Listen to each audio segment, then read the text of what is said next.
Welcome to ராஹோம். நானும் இன்னைக்கு இந்த வீடியோவில் என்ன பார்க்க போகிறோம் பார்த்தீங்கன்னா, மகா கந்த சஷ்டி விரதத்தோட இன்னைக்கு 7ஆம் நாளில் இருக்கோம். இது 6ஆம் நாள் வீடியோ தான் நான் அப்லோட் பண்ணியிருக்கிறேன். 7 நாள் கடினமாக விரதம் இருந்து எங்கள் அப்பன் முருகன்ட்ட என்னென்ன நீங்கள் வேண்டிங்களோ எல்லாமே வேண்டிய வண்ணமாகவே கிடைக்கணும் அப்படின்னு சொல்லிட்டு நானும் கடவுளை வேண்டிக்கிறேன். ஸோ இன்றைக்கி 7ஆம் நாள் திருக்கல்யாணம் நடக்கும். நியர்பையில் உள்ள கோயிலுக்கு போய்க்கோங்க. இன்றைக்கி விரதம் முடிக்கிறவங்க 6 மணிக்கு உங்களோட விரதத்தை பூர்த்தி பண்ணிக்கோங்க. தினை மாவும் அப்புறம் தயிர் சாதமும் சாமிக்கு ரெடி பண்ணியிருந்தேன். 6 வகை பழங்கள் ரெடி பண்ணியிருந்தேன். தினை மாவு எப்படின்னா, தினை ஒரு 3 மணி நேரம் ஊற வச்சுட்டு அதை ஒரு காட்டன் துணியில் காய வச்சு எடுத்து வறுத்துடணும். வறுத்துட்டு அதை அரைச்சிக்கோங்க. அரைச்சிட்டு நான் 1/2 கிலோ தினைக்கு ஒரு 100 ml தேன் கலந்தேன். அப்புறம் ஏலக்காய் தூள் கொஞ்சம் போட்டு நல்லா மிக்ஸ் பண்ணிங்கன்னா, அந்த மிக்ஸ் பண்ணுறதுலே தெரியும். அந்தளவுக்கு மிக்ஸ் பண்ணி எடுத்துக்கிட்டால் போதும். அவ்வளோதான். தினை மாவு சூப்பராக இருக்கும். நீங்கள் வேணால் ட்ரை பண்ணி பாருங்கள். ஸோ அதுதான் சாமிக்கு ரெடி பண்ணியிருந்தேன். எப்பயுமே அதில் விளக்கு போடுவேன். இந்த தடவை மாவிளக்கு இல்லாமல் நார்மலாக தினை மாவு மாதிரியே ரெடி பண்ணியிருந்தேன். நெக்ஸ்ட் வீட்டில் சாமி படத்தை வச்சு அதுக்கு அவங்களுக்கு செட்கோண தீபம் இன்றைக்கி போடணும். காலையிலையும் போடணும், ஈவினிங் போடணும். காலையில் பார்த்திங்கன்னா பால் பழம் வச்சு நான் நார்மலாக சாமி கும்பிட்டு முடிச்சுட்டேன். ஈவினிங் தான் சூரசம்ஹாரம் நான் திருச்செந்தூரில் நடக்கிறது தான் பிளான் பண்ணுவேன். இப்போ எங்கள் பக்கத்து கோயிலே நடக்கும். பட் அந்த டைமிங்கில் என்னால் போக முடியாது. ஏன்னா திருச்செந்தூரில் 6 மணிக்கு மேக்ஸிமம் முடிச்சுருவாங்க.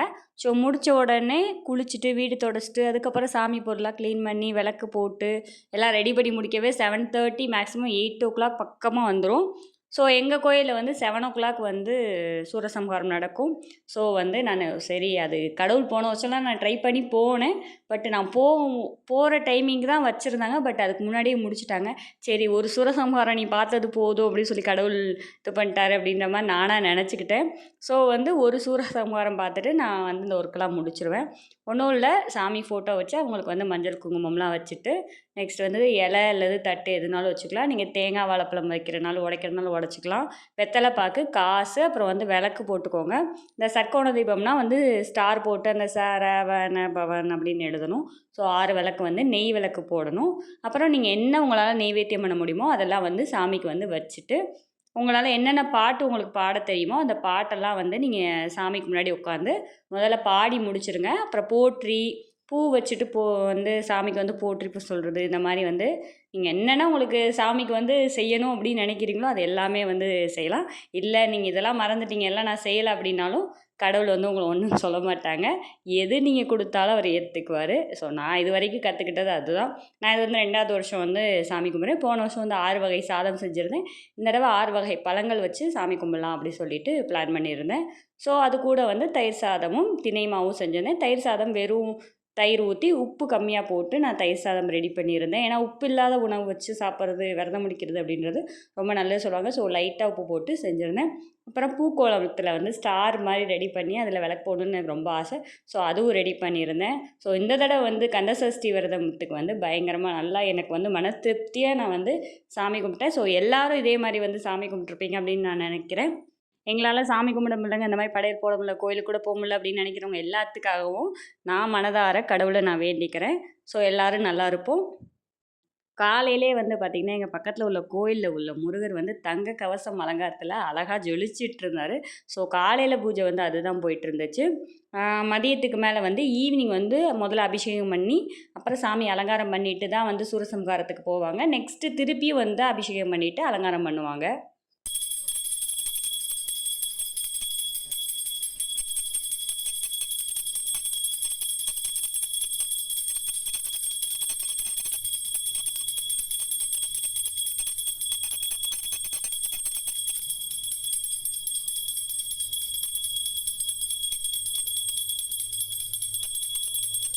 நான் ஒரு நாள் விரதத்தை இதோட இந்த தயிர் சாதம் சாப்பிட்டுட்டு நான் ஒரு நாள் விரதத்தை முடிச்சுக்கிட்டேன். நெக்ஸ்ட்டு நாளைக்கு திருக்கல்யாணம் வீடியோ நான் எப்படி நடக்குது அப்படின்னு சொல்லிட்டு நான் அப்லோட் பண்ணுறேன்.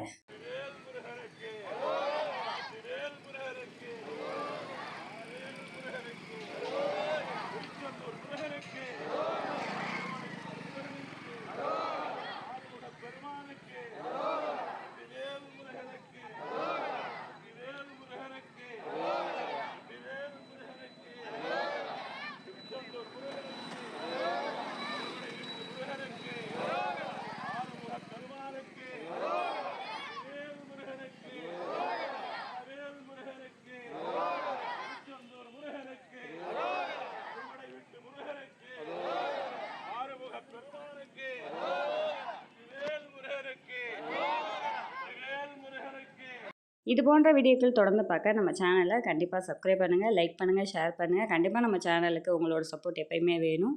தேங்க்யூ.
பெருமானுக்கு